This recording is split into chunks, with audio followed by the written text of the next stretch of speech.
This is the Thoughtful Travel Podcast. I'm your host, Amanda Kendall of the notaballerina.com travel blog. Every episode I'll share travel tales from several fellow travel lovers, and together we hope to entertain and inspire you, remind you of some of your own great travel experiences, and encourage you to hit the road again soon.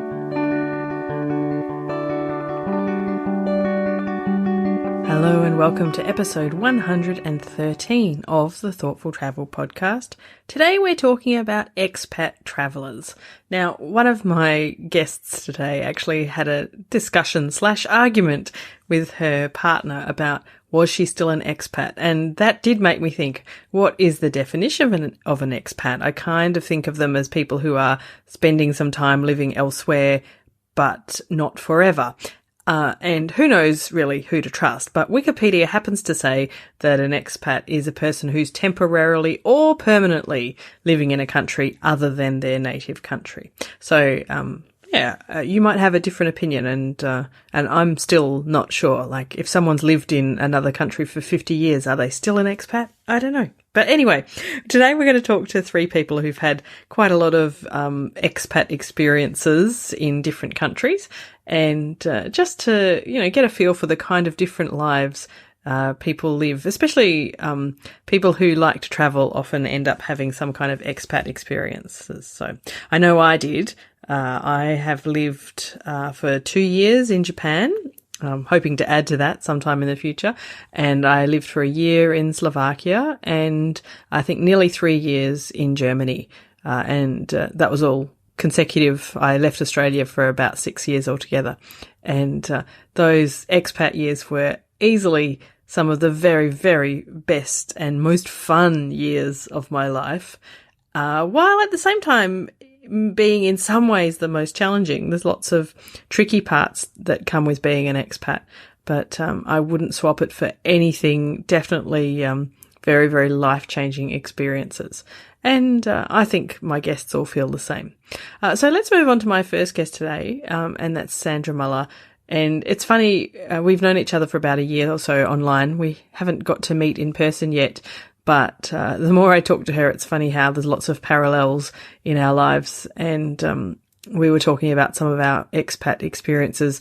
I was telling Sandra how my first day in Bratislava in Slovakia wasn't that great, but my time there turned out to be much better. And then the conversation turned to her first time living in South Korea. Well, I had that feeling when I landed in Korea. That it was good? Yeah, just straight away. I love this place. I don't know why, I just do. Oh, that's awesome. Actually, I didn't even have a great start in Japan because I was very, we came on a night flight and then we came from winter to summer, and then the first day I got heat stroke. So it was, it was a bit, actually, it's funny, and I never really think about these things, but so it was a dodgy start there, but it went fine as well. What made you go to Korea?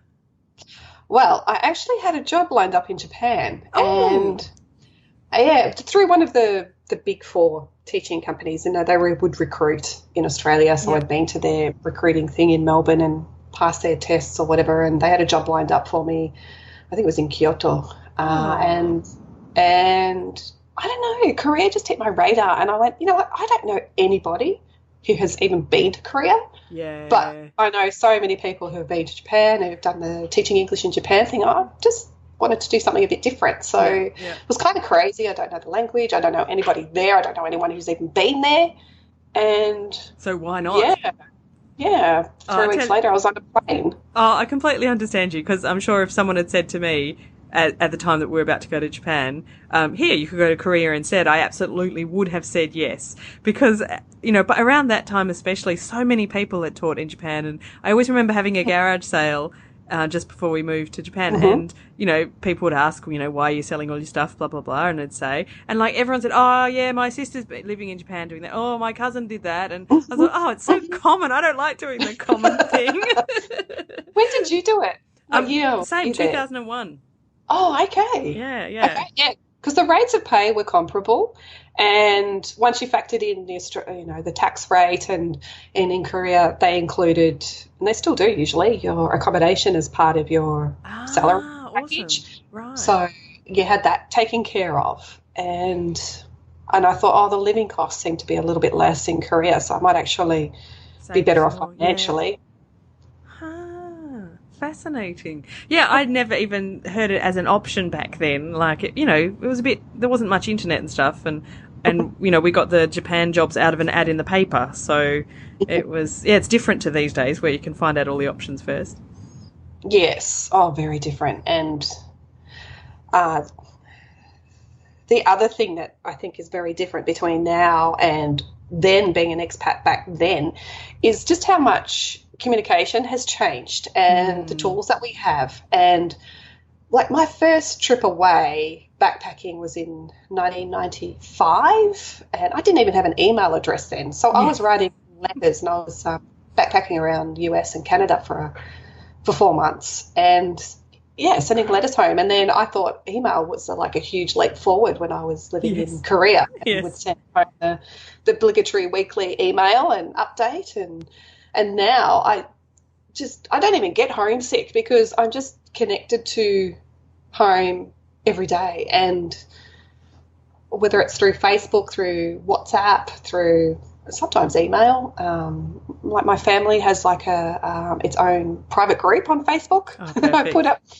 put up pictures of my son, the daily activities and things that we get up to keep in touch with family. So it's just so different, and I think it's just so much easier now to travel because you don't have to lug around those enormous Let's Go and Lonely Planet books. You have this tiny little phone in your pocket and you just whip it out. It's amazing, isn't it? And you can find out anything. I know. Yeah. It's sometimes I feel like it's cheating, but it is amazing. Like when I was just in Japan, a month or so ago, compared to when I travelled in Japan when I lived there.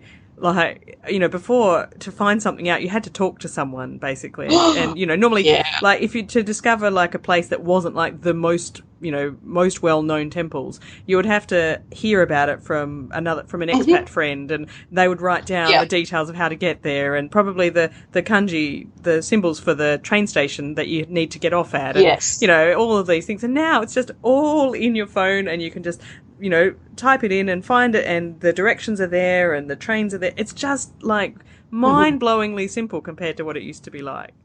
Yeah, absolutely. Absolutely. I don't want to be sounding like in my day. I know, it makes me feel so old. It does. Things really have changed, haven't they? Sandra is now having another expat experience living in South Korea again for a couple of years. I think they're about midway through. I'm quite envious, I have to say. But as I mentioned earlier, I definitely hope to live in Japan again one day. I'd love to live in South Korea too. I'd love to live everywhere. I just think that being an expat, living and working and really kind of having to blend in a little bit into local cultures is just such a wonderful way to really get to know them. Such a different experience to just traveling there for a week or even a month. But there's so many places in the world and so little time. It's a bit of a problem, isn't it? Anyway, my next guest today is Stina, who is Swedish but has now lived outside of Sweden for longer than she lived there when she was growing up. And I've met Stina in Perth, but this was not the first place she's been an expat. And it was really interesting to hear how her journey of leaving Sweden and being elsewhere in the world came to be about. I find it kind of fascinating. I've lived longer abroad than I have growing up at home. Ooh, interesting. 2 or 4 years ago. I'm telling you my age now. So I was born and grew up in Sweden, and my family's Swedish. I have a brother and sister, mum and dad over there. Kids have 5 cousins now. Oh, nice. And I finished year 12, the equivalent, and I went and did a year as an au pair in the UK. I'd done a language school sort of when I was 15 and loved it in Eastbourne, where Sean is from. Right. So my girlfriends and I were like, let's just go. We'll do the au pair thing. We weren't in the European Union by then, I think. So it was just a cool way to get out of the house and go abroad. And yeah, why not? Absolutely. Because I guess living with a family, the parents felt a bit safer about sending you at 17 or 8. Maybe we were 18 by then. We start school later, so we're a bit older when we head out. Ah, yes. You start when you're 7. Which is very smart, incidentally, I think. But anyway, yeah. Go on. So I had a really lovely family, 2 boys and a little girl. And incidentally, the wedding we're going to in Wales is the oldest child of the family. Oh, no way. Oh, how gorgeous. So you've obviously kept in touch. That's beautiful. Yeah, that was in 93, 94. Got it. So that was a great start. And I met Sean during that time. We always say that I never knew there were lifeguards on beaches, Baywatch style, but there were some gorgeous young men on the beaches of Eastbourne in summer. And Sean was one of them. So we always tell the story because there's quite a few elderly people in Eastbourne. It's kind of a bit of a blue ring situation there. Okay. And we were playing the stereo too loud, so he had to come and tell us off. And we moved to, because they have those huts where people have permanent beach huts. Right, okay. Yes. To have those. So we moved to another beach where we could crank up the volume and say no more. So here we are, the au pair and the lifeguard. Yeah, great story. Anyway, he actually went off to Australia at the end of my au pair year, I think. And he came here because he used to windsurf and Lance. He spent 3 months in Lancelin. That was his trip. Wow. Just saying. Bless him. Although I think he made it over to Sydney and things.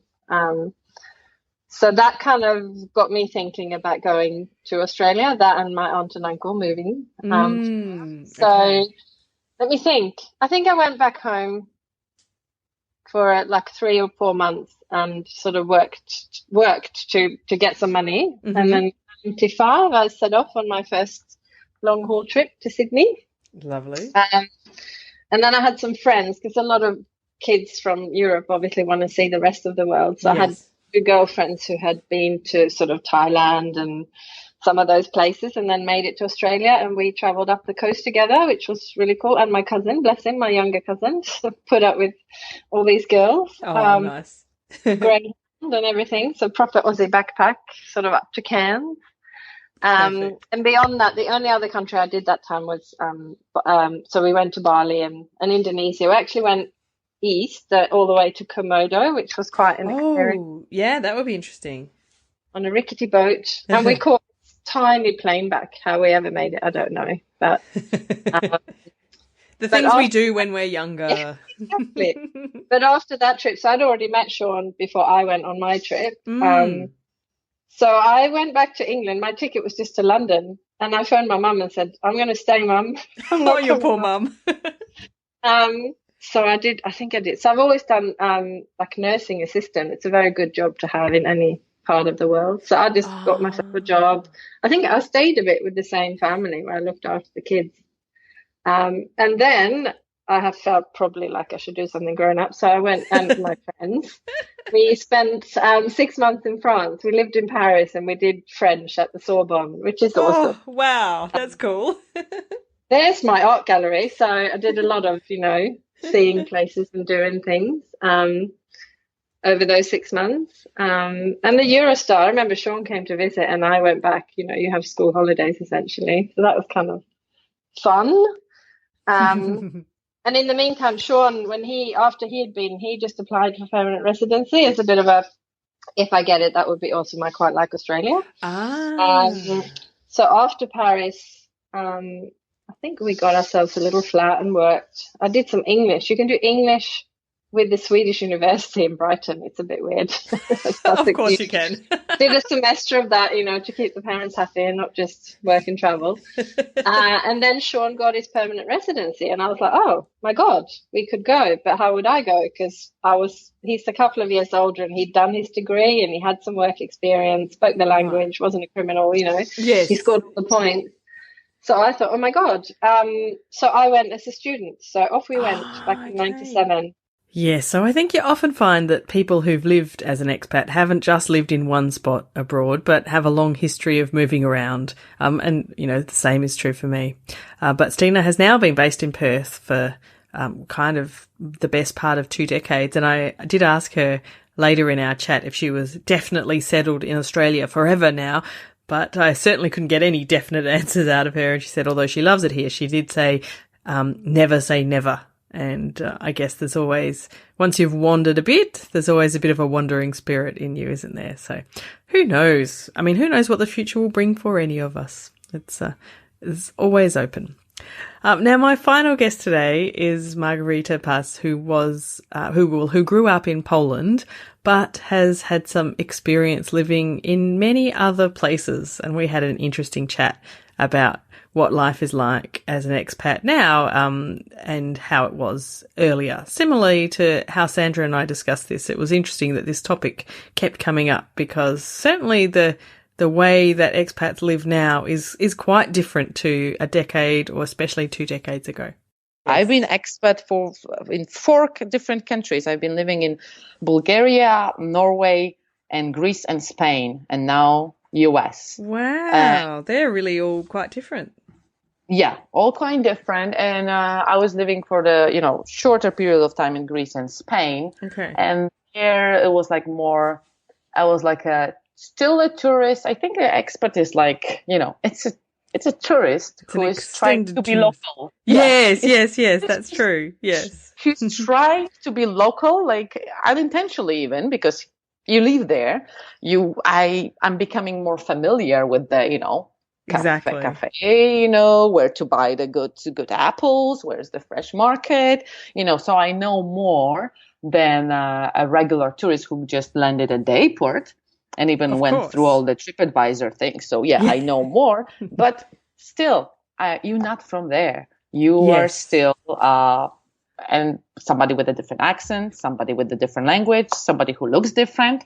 I'm European, so I kind of blend in. But, if you're from Asia and you go to Europe, everyone will know that you're an expat. You probably, there are 99% chances you were not born there. That's right. Yeah. So expat life, it's a very interesting transition, and people who are doing that because of the work reasons, I think they are super lucky. Because traveling for me, it's always learning, and then there's no such a best university in the world is traveling. Is this the word itself?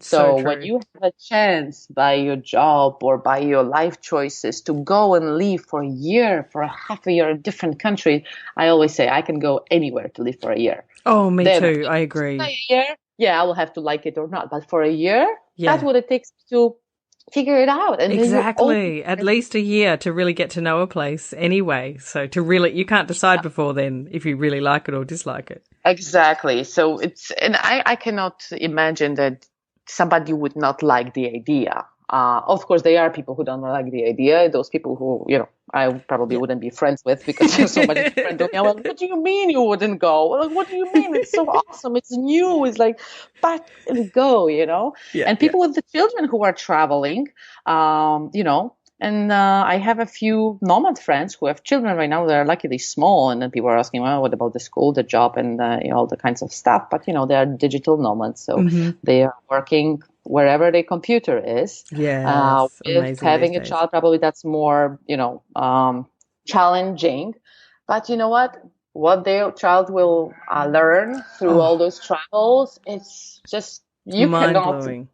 Yeah, I don't think you can get it anywhere else, and nobody will ever take it. And I'm so grateful that my parents were traveling with me, even though for a very long vacation. We were going for like a month or 2 months. But I remember those road trips, and I read in your bio that you were doing across Europe as well. We did, yes. With your power. Yeah, exactly. And it was completely life-changing. So, absolutely. We learned so much that changed everything. So, yeah. And it's a different way of travel right now. Now, being an expat, I think it's so much easier. You have social media which are connecting you. You have the expat groups. You have couch surfings. You have, all kinds of, experiences you can have to not to blend in, but like to get into the community faster. That's right. To get friends, to make friends faster. You don't have to wander around, old-fashioned way. You just sign up to expats in Miami, and here I am. Yep. Or salsa lovers in Sydney, and here you are. So it's so much easier, I think, than it used to be, and the world became more friendly for expats. Plus, you don't miss your family. Well, you miss your family, but you have it's not Skype. the same. Exactly. Yeah. It's not, cost of the phone call 20 years ago was my mom's, weekly salary. So I couldn't, if that would be 20 years ago, probably I couldn't be chatting and seeing my mom every day like I want right now. So technology, I think, supports that kind of, absolutely. It's so much easier these days. Like when I travel and I've got my son with me, then we can call my mum and video her, video chat with her every day while we're away. Yeah. But when I lived in Japan, she would call me every few weeks because it was too expensive, and we had an internet cafe I could go to every couple of days to send an email. I remember. And that was it. I mean, it's insane. It's not even that long ago, but it's just changed so much. I think that aspect of expat life is much easier. So this is definitely what I think. And for example, for Europeans, even if I'll go to live in Greece, I have so many cheap airlines. For 50 euros, I can get back to my country for a weekend if I want, and if I will be smart and shop early enough. So the travel itself, the way, the transport became cheaper. Of course, if you go from Australia to Europe, that wouldn't be the case, but it gets cheaper than it used to be. And it's still much cheaper than it used to be. Absolutely. Yeah. So it's cheaper, faster, and then I think it's fun to be an expat. And I'm so envy with all the 20-year-old people right now. They can do all that, and people are studying abroad and doing all the stuff. And I wish I just started even earlier and so more. Like I'm getting to the point which I'm like, oh my God, there's not so much time left. This was such an interesting topic for me. It's kind of sad in some ways that living an expat life is now easier because, I've often mentioned this before in regard to technology, that travel is in some ways too simple these days. There's less unknowns and less kind of landing somewhere and not knowing where to go or how to get there. Some of the adventure has been lost. But having said that, the whole age of the internet means that, for example, someone like me who works for themselves can have a lot more opportunities to live abroad for an extended amount of time, to be an expat in an interesting community. There's lots of places around the world where a lot of people who work online come and base themselves because there's, it's a cheaper cost of living and, a beautiful spot to live, that kind of thing. And I can definitely see myself doing that in the future too. So, I'm a bit torn, but nonetheless, whichever kind of expat life you've had, I think you'll agree, if you've ever lived anywhere abroad, that it's a really life-changing experience, and you learn a lot about yourself and about other cultures at the same time. So, if you have something to say about expat life, I would love to have you come over to our Facebook group. It's for Thoughtful Travellers. Just search Thoughtful Travellers on Facebook or go to the link in my show notes, because we'll have, I'm sure, some interesting conversations there about living an expat life. I know that just within the group itself already, there are lots of people who are currently living an expat life. So I'll be enjoying some chats about that there for sure. A big thank you to my lovely guests today. First up, we had Sandra Muller, and you can find her at sandralmuller.com, and also at thesmarterwriter.com. She does some smart writing about writing, let me tell you. No, it's really good stuff. You can also find Stina at her site, bjergetanalva.com. And I'll leave a link in the show notes if you're concerned about the Swedish spelling. And finally, I chatted with Margarita Pass from margaritagypsy.com. So, some interesting tales to be told there. You might remember Margarita from an earlier episode, I think I'm right that she was driving in Namibia and really shouldn't have survived at all. It was often people saying, "Oh, I listened to that episode. That story was it was amazing." So thank you, Margarita, for that story. Head over to Thoughtful Travellers and join us there. And if you need the show notes for any of these links, you can get them at notaballerina.com/113. And finally, just because I haven't asked for a while, if you're a relatively new listener to the Thoughtful Travel podcast, I would love it if you could rate and review the show in iTunes, or if you're listening on another platform that has ratings, then do the same there. That helps new people to find the show and helps me. So thank you very much. And as always, thank you very much for listening. This has been another episode of the Thoughtful Travel Podcast. Show notes and other information are at notaballerina.com/podcast. Join me again soon for another chat about why we travel. Bye for now.